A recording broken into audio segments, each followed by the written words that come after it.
Hello guys, नमस्कार, जोहार, सत श्री अकाल। एग्जाम फाइटर नंबर पर आप सभी का बहुत बहुत स्वागत है और फिर से एक नई क्लासेस में आप सभी का ग्रांड वेलकम है, जहां पे हम लोग यूजीसी नेट दिसंबर सेशन के लिए क्लासेस स्टार्ट कर चुके हैं। और ये क्लासेस आपके लिए इंपॉर्टेंट और भी हो जाती है क्योंकि हम लोग साथ में लेकर चल रहे हैं बैट, जो कि बिहार में अपकमिंग है आपका बैट बिहार लेवल टेस्ट। अगर आप बिहार में असिस्टेंट प्रोफेसर बनना चाहते हैं, है ना, तो उसके लिए आपको बैट क्रैक करना होगा और बैट की नोटिफिकेशन बिहार में बहुत जल्द आने वाली है। तो कंबाइंड क्लासेस चल रही है बैट की। इसके अलावा झारखंड में अपकमिंग जेट की। अगर आप झारखंड में झारखंड एलिजिबिलिटी टेस्ट पास करते हैं तो झारखंड में जो परमानेंट असिस्टेंट प्रोफेसर की वैकेंसी आएगी उसके लिए आप एलिजिबल हो जाएंगे। तो कंबाइंड क्लासेस चल रही है जहां पे आप यूजीसी नेट जेआरएफ दिसंबर सेशन की भी क्लासेस कर रहे हैं और साथ ही साथ आपका सिलेबस कंप्लीट हो रहा है बैट और जेट का भी। और ये क्लास नंबर हमारा 5 है यूनिट 9 का। यूनिट 9 में हम लोग आ गए हैं पेपर 1 का। यूनिट 9 क्या हमारा पीपल डेवलपमेंट एंड एनवायरनमेंट, लोग विकास और पर्यावरण। तो लोग विकास और पर्यावरण जो कि आपका यूनिट 9 में आता है। तो यूनिट 9 का ये क्लास नंबर 5 है। अगर आप चैनल पे नए हैं तो हमारे प्लेलिस्ट में जाएं और पिछले 4 क्लासेस को आप देख सकते हैं। तब आपको समझने का जो सिलसिला है ना वो अच्छा रहेगा, कहीं भी कोई दिक्कत नहीं होगा। और हम लोग कंप्लीट करा रहे हैं सिलेबस का एक एक यूनिट। आईसीटी कंप्लीट हो गया है, अब हम लोग ईवीएस यानी इन्वायरमेंट को कंप्लीट करने वाले हैं और ये बहुत ही जल्द हम लोग का कंप्लीट हो जाएगा। और साथ ही साथ प्रैक्टिस सेट भी सॉल्व करा रहे हैं, पीडीएफ नोट्स भी उपलब्ध करा रहे हैं और सारे के सारी चीजें आपके लिए फ्री है। कोई भी फीस, कोई पेमेंट यहाँ पर नहीं है। वीडियो के डिस्क्रिप्शन में जाइएगा, वहां टेलीग्राम का लिंक होगा, व्हाट्सएप ग्रुप का लिंक होगा, दोनों में किसी में जुड़िएगा। आपको क्लासेस के बाद नोट्स की पीडीएफ भी वहां पर मिल जाएगी। तो चलिए आज के क्लासेस में हम लोग इंटर मारते हैं और आज की क्लासेस को आरंभ करते हैं। आज हम लोग क्या देखेंगे? आज हम लोग देखने वाले हैं जलवायु परिवर्तन संबंधी राष्ट्रीय योजना, national plan on climate change. Bharat सरकार ने जलवायु परिवर्तन पर कंट्रोल करने के लिए राष्ट्रीय स्तर पे क्या क्या प्लान बनाया है, इनके बारे में हम लोग पढ़ेंगे, है ना। राष्ट्रीय योजना है, नेशनल लेवल पे भारत सरकार ने क्या क्या किया है उसके बारे में हम लोग आज जानेंगे। तो उनके सभी स्टेप्स को देखते हैं। पहला आपका है पर्यावरण संरक्षण अधिनियम 1986। सबसे पहला जो प्रयास किया है पर्यावरण संरक्षण अधिनियम 1986 भारत सरकार ने बनाया है, ठीक है। Environment conservation act 1986, environment conservation act 1986 के बारे में देखेंगे आज। इस एक्ट को क्यों लाया और इस एक्ट में क्या प्रावधान है, ठीक है। यहां से प्रश्न आते हैं। सबसे पहला प्रश्न आपसे यही पूछ लिया जाएगा, भारत सरकार ने पर्यावरण संरक्षण अधिनियम कब पारित किया? तो 1986 में बनाया था, ठीक है।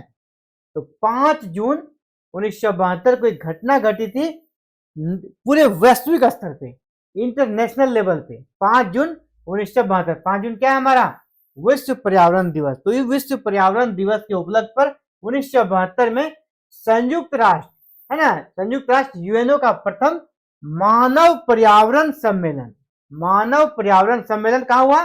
स्वीडन के स्टॉकहोम में संपन्न हुआ। तो विश्व का कह सकते हैं यूएनओ का पहला मानव पर्यावरण सम्मेलन कहाँ हुआ? स्वीडन में। स्वीडन में कहा? स्टॉकहोम में। और यह सम्मेलन कब हुआ? 5 जून 1972 को। वैश्विक स्तर पे पर्यावरण को संरक्षित करने के लिए यह पहला प्रयास था, कह सकते संगठनात्मक प्रयास था। ये पहला विश्व में पहला प्रयास हुआ 1972 में। इसी सम्मेलन से प्रभावित होकर भारत जो है फाउंडर मेंबर है यूएनओ का। यूएनओ कुछ भी करता है उसे भारत एडॉप्ट करता है अपने यहाँ। तो भारत ने फिर इसको एडॉप्ट किया और इसी सम्मेलन यानी स्टॉकहोम सम्मेलन 1972, ये भी पूछा जाता है स्टॉकहोम सम्मेलन कब हुआ था? तो 1972 में हुआ था। तो स्टॉकहोम सम्मेलन से प्रभावित होकर भारत सरकार ने भी अपने देश में यानी भारत में पर्यावरण के संरक्षण के लिए पर्यावरण संरक्षण अधिनियम 1986 पारित किया। भारत सरकार ने पर्यावरण संरक्षण अधिनियम 1986 पारित किया। किस से प्रभावित होकर? तो स्टॉकहोम सम्मेलन से प्रभावित होकर। स्टॉकहोम सम्मेलन कब हुआ था? 1972 में हुआ था। चलिए आगे बढ़ते हैं। इस अधिनियम का मुख्य उद्देश्य क्या है इसको आप समझ लें।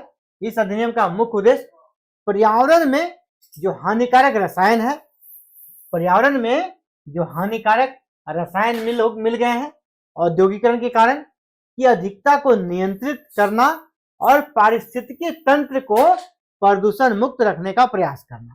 पहला कि जो पर्यावरण में है हमारा हानिकारक रसायन जो मिल गया है औद्योगिक कारखानों के कारण उनको नियंत्रित करना और पारिस्थितिकी का जो सिस्टम है, तंत्र है, उसको बैलेंस करना इस अधिनियम का पहला उद्देश्य है। ठीक है, इस अधिनियम में 26 धाराएं हैं। अगर अधिनियम से जुड़ा हुआ प्रश्न आना शुरू हो गया तो वहां इस प्रकार का प्रश्न आपसे आएगा, इस अधिनियम में कितनी धाराएं हैं। इस अधिनियम में कितनी धाराएं हैं? इस अधिनियम में आपका 26 इस अधिनियम में 26 धाराएं हैं और 4 अध्याय। चैप्टर कितना है? 4। पर्यावरण संरक्षण अधिनियम 1986 को 19 नवंबर 1986, डेट याद रखिएगा, पर्यावरण संरक्षण अधिनियम 1986 को 19 नवंबर 1986 को संपूर्ण देश में लागू कर दिया गया। तो भारत में पर्यावरण संरक्षण अधिनियम कब बना? 1986 में। इसे पूरे देश में लागू कब किया गया? 19 नवंबर 1986 को। इसका उद्देश्य क्या है? इसका उद्देश्य आप देख लें, अलग अलग पॉइंट वाइज है, इसका चाहे तो आप स्क्रीनशॉट ले लें, है ना। ये अंडरस्टैंडिंग में प्रश्न आएगा, अगर आएगा अंडरस्टैंडिंग वाला, मैचिंग वाला, तो ये आपका काम आएगा। आप देख लीजिए क्या इनका उद्देश्य है। पर्यावरण का संरक्षण एवं संवर्धन करना पहला ऑब्जेक्टिव है, पर्यावरण का संरक्षण और संवर्धन करना। दूसरा उद्देश्य है मानव पर्यावरण के स्टॉकहोम सम्मेलन 1972 के नियमों और प्रावधानों को क्रियान्वित करना, क्योंकि ये उसी से प्रभावित होकर बना है। यह अधिनियम आपका स्टॉकहोम सम्मेलन में जो आपका पहली बार मानव पर्यावरण सम्मेलन हुआ था विश्व में, इसी से प्रभावित होकर भारत सरकार ने अधिनियम बनाया। यानी उस वहां पर जो जो चीजें पारित की गई उसको भारत में लागू करना इस अधिनियम का उद्देश्य है। पर्यावरण संरक्षण के लिए सामान्य एवं व्यापक विधि का निर्माण करना, यानी अगर जरूरत पड़े इससे जुड़ा हुआ और भी विधि यानी नियम कानून का निर्माण किया जाएगा। ये भी इनका एक महत्वपूर्ण उद्देश्य है। चलिए आगे बढ़ते हैं। चौथा इसका ऑब्जेक्टिव है, उद्देश्य है मानव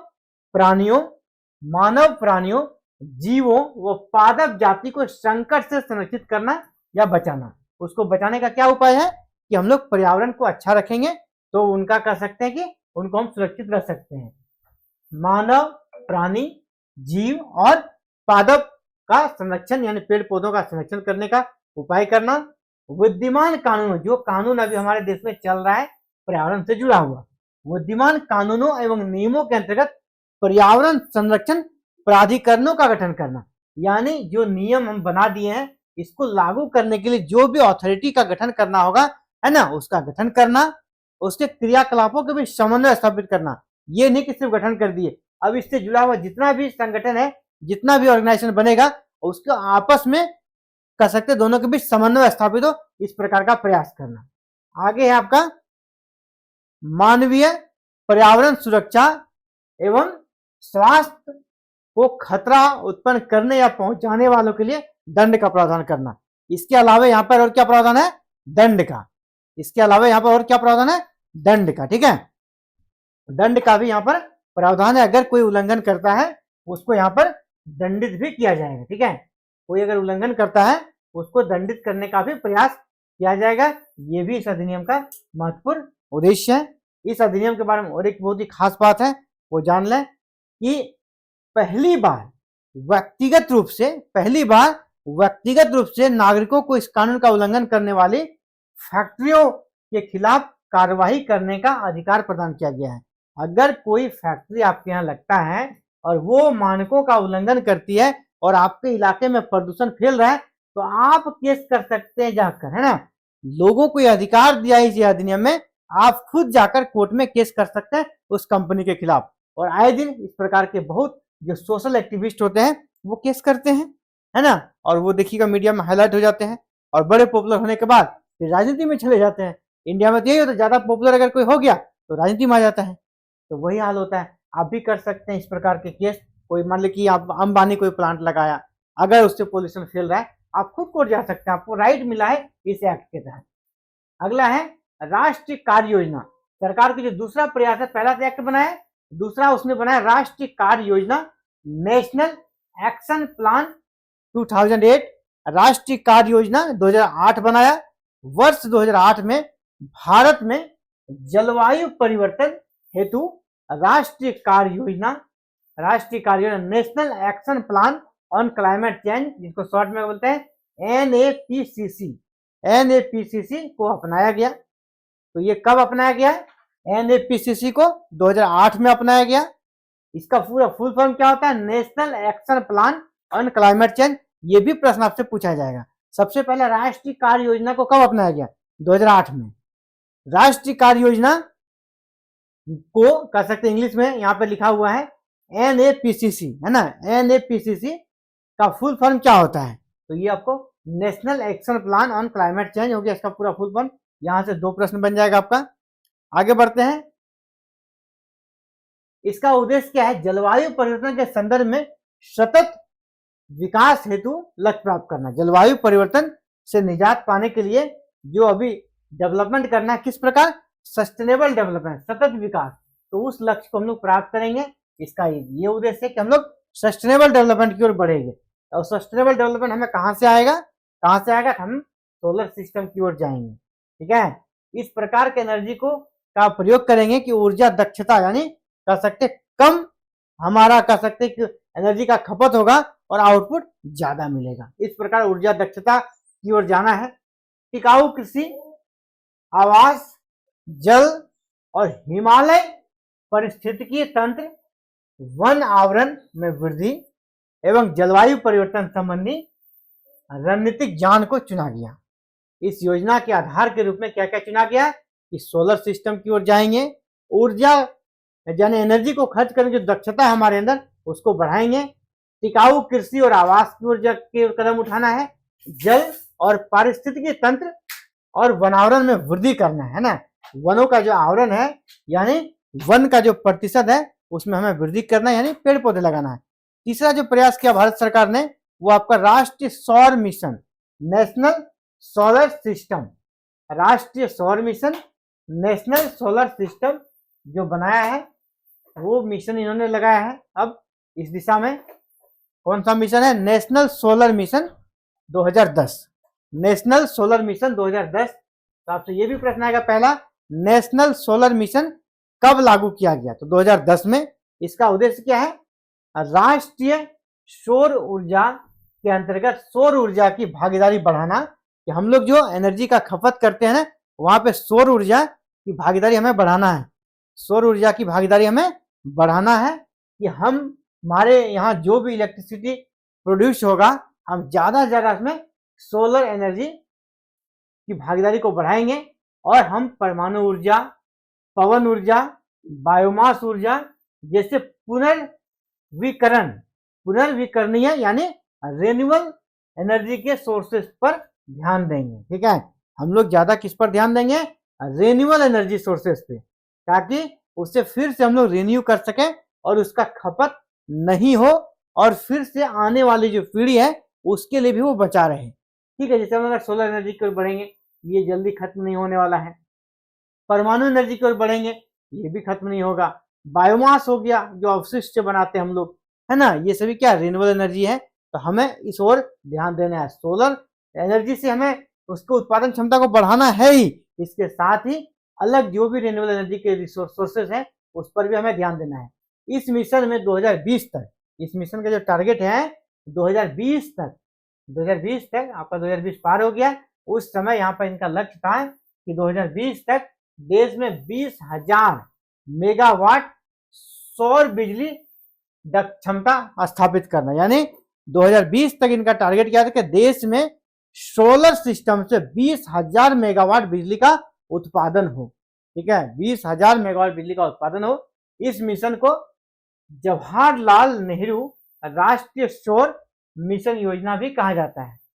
चलिए यहां से एक प्रश्न बनेगा, इस मिशन का दूसरा नाम क्या हो गया? जवाहरलाल नेहरू राष्ट्रीय सौर मिशन योजना भी इसे बोला जाता है। इसकी शुरुआत कब हुई थी? 2010 में होता है।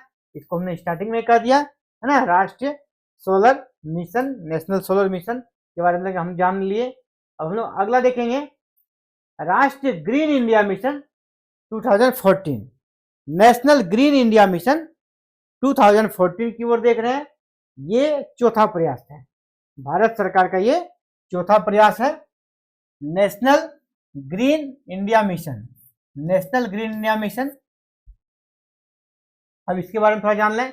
20 फरवरी 2014, 20 फरवरी 2014 को केंद्रीय मंत्रिमंडल की आर्थिक कार्य समिति द्वारा केंद्र प्रायोजित योजना के रूप में राष्ट्रीय ग्रीन इंडिया मिशन को मंजूरी प्रदान की गई।